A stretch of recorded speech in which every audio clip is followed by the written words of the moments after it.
约翰福音第1章43节到51节。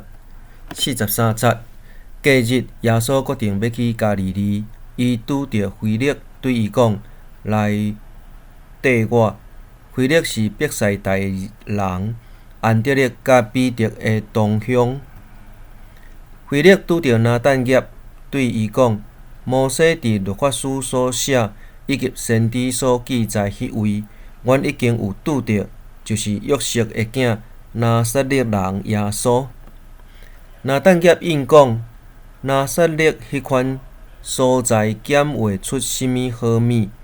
腓力甲伊讲：“你来看。”耶稣看到拿但业行活来，就讲：“恁看，伊是真正的以色列人，拢无虚假。”拿但业问耶稣：“你哪会捌我？”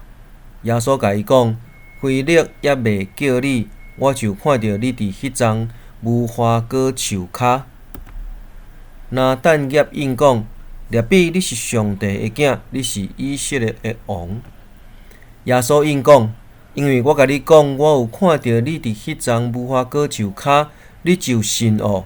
你会看到比这搁较大的事。”耶稣搁甲伊讲：“我实实在在甲恁讲，恁会看见天开，上帝的天使伫人子的身上上落来往。”